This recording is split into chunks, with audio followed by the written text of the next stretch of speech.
primeira vitória do Flamengo sob o comando do Rogério Ceni teve a marca dos gols desperdiçados, as chances perdidas num jogo em que o Flamengo finalizou 23 vezes contra a meta do Coritiba, fez 3-1, mas perdeu muitas chances. No entanto, ainda assim, pode ser considerada, né, a melhor partida do time sob o comando do novo técnico. Aliás, os números desse jogo, as estatísticas, você vai conferir, elas vão passar aqui do meu lado, são os números do OneFootball, o aplicativo que você pode baixar acessando o link que está aqui embaixo na descrição desse vídeo. O OneFootball está de cara nova, você vai lá, faz o download e pode acompanhar partidas em tempo real, pode acompanhar notícias dos times, pode também verificar as estatísticas dos campeonatos e, claro, jogos ao vivo, inclusive da Bundesliga, por exemplo, você acompanha no OneFootball. Faça o download clicando no link aqui embaixo, repito, na descrição desse vídeo. Pois é, então o que vimos no Maracanã na noite desse sábado foi um Flamengo muito intenso, muito dinâmico, pressionando desde os primeiros momentos, com menos de 4 minutos já havia feito o primeiro gol, numa jogada do Arrascaeta, dando assistência para o Bruno Henrique. Logo depois o próprio Uruguai perdeu outra ótima oportunidade, tentou finalizar com o peito, mergulhando dentro da pequena área e acabou não alcançando a bola. E foram várias chances criadas e perdidas, bola na trave, enfim. O Flamengo finalizou muitas vezes e poderia ter feito o placar mais elástico. Acabou virando o primeiro tempo com 2-0, ampliou na segunda etapa com o René, já no momento do jogo que a partida estava mais cadenciada, e muito também em função do comportamento do Coritiba, né, que saía para o jogo várias vezes, foi um time até corajoso, mais corajoso até do que deveria, se você analisar a situação da equipe, o nível técnico dos seus jogadores e sua posição na tabela. O Coritiba está na 18ª posição. Se o Botafogo pontuar contra o Fortaleza nesse domingo, jogando no Rio de Janeiro, o Coritiba vai despencar para a 19ª, para a penúltima colocação no Campeonato Brasileiro, portanto enterrado ali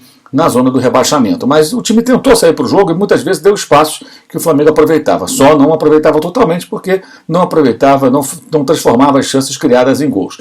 Bruno Henrique alternando momentos de boas jogadas, mas com desfecho sempre equivocado, quase sempre equivocado, inclusive diante do goleiro, fazendo escolhas erradas, não está na sua melhor forma. Mesmo assim, é um jogador que está sempre fazendo os gols, né? O Bruno Henrique vem marcando gols regularmente, ou participando, dando passes, mesmo numa fase não muito boa.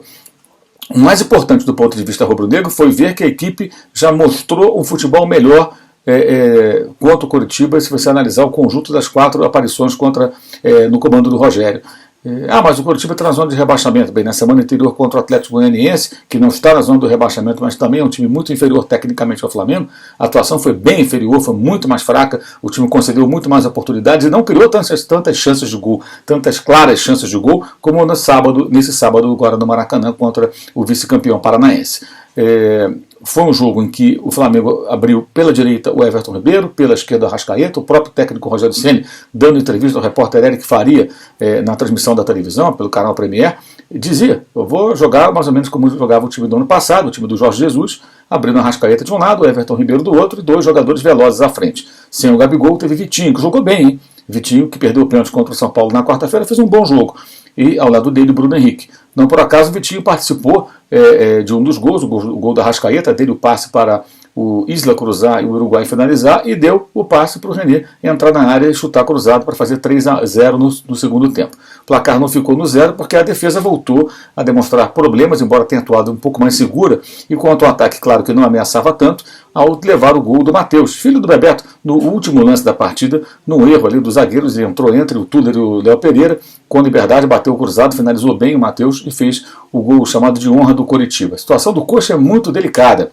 O time muito fragilizado, colecionando maus resultados, teve uma derrota para o Bahia em casa antes desse jogo contra o Flamengo e vai ter que lutar muito, reagir muito sob o comando do Rodrigo Santana para conseguir escapar do rebaixamento para a segunda divisão, de onde veio justamente nessa temporada, após 2 temporadas inteiras seguidas jogando a Série B nacional.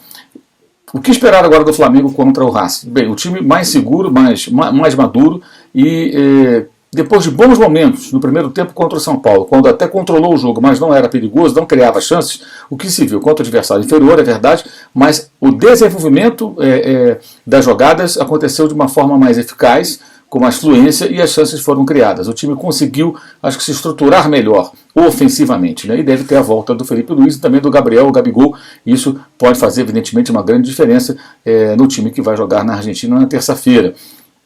O Flamengo também não teve uma atuação ruim contra o São Paulo no jogo de ida, quando também criou oportunidades, mas as desperdiçou, o que mostra aí que contra o São Paulo, no jogo de ida, agora contra o Coritiba, diferentes adversários, chances criadas até com uma certa facilidade, uma certa fluência do jogo, mas um índice de aproveitamento muito baixo. Esse é um ponto também que o Rogério precisa ajustar, assim, claro, como o sistema defensivo de sua equipe, que continua realmente entregando, continua sendo um ponto negativo, embora tenha atuado bem o tempo todo, como eu falei, no último lance acabou pisando na bola e permitindo que o Coritiba fizesse o gol único do time paranaense nessa noite no Maracanã.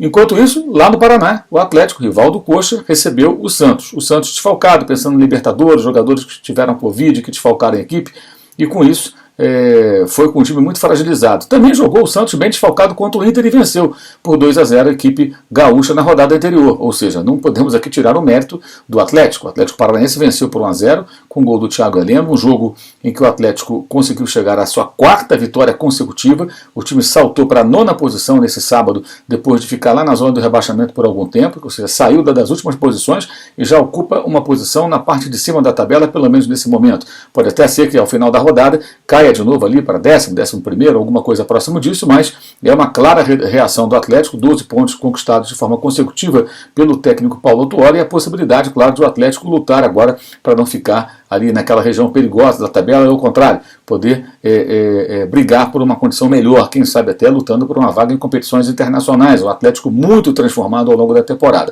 O Santos acaba pagando um pouco justamente pelos problemas gerados pelo surto de Covid no seu elenco, e também um elenco que é muito curto, muitos jogadores jovens que até responderam muito bem contra a equipe do Inter, mas não se pode esperar que os garotos, com um time desfalcado, um time todo desfigurado, vá a cada partida corresponder às expectativas, colecionando bons resultados. Acabou sendo batido por 1-0, mas claro, na Libertadores irá com sua força máxima possível nesse momento para tentar conseguir aí um bom resultado. O Atlético também está na Libertadores, o Atlético vai enfrentar nada mais nada menos que o River Plate, o que aliás é até bem interessante observar. O time paranaense teve muito azar no sorteio para essa fase de mata-mata da Libertadores ao cruzar o seu caminho justamente uma das equipes mais fortes do continente, o atual vice-campeão da Libertadores da América, mas o Atlético, que vinha muito mal, parecia a carta fora do baralho, reagiu, vem jogando melhor, vem sendo competitivo, vem vencendo os seus jogos e, claro, isso aumenta as possibilidades, pelo menos em tese, de o Atlético conseguir um bom resultado enfrentando o vice-campeão argentino também, né, o time do Marcelo Gallardo, que é sempre um adversário muito complicado, um time que passou pelo São Paulo no grupo em que se classificou, né, avançou junto com a LDU, São Paulo foi eliminado naquela chave na fase de grupos da Libertadores, e é um time que tem um trabalho muito consistente já de muito tempo. Aliás, um time que também já enfrentou o Atlético na temporada passada, os dois jogaram pela Recopa Sul-Americana, o River era o campeão da Libertadores 2018, o Atlético campeão da Sul-Americana daquele ano de 2018. Então, na Recopa do continente, houve um confronto e o River levou a melhor sobre o Atlético, até passando com certa facilidade no jogo disputado em Buenos Aires. Portanto, uma nova chance para o Atlético marcar presença, fazer bonito na Libertadores, no seu melhor momento durante esse Campeonato Brasileiro, reagindo e vencendo jogos consecutivos e saindo não só da zona de rebaixamento para ocupar uma posição, pelo menos na metade da tabela de classificação do Campeonato Brasileiro. O Santos não parece ter força para brigar pelo título, perde pontos importantes, mas pode continuar lutando ali para entrar sempre na zona de Libertadores, priorizando, claro, a Libertadores atual, que é natural que seja assim, já que está disputando esse ano e pode conseguir, claro, uma vaga para a edição do ano que vem. É isso. Valeu e saudações.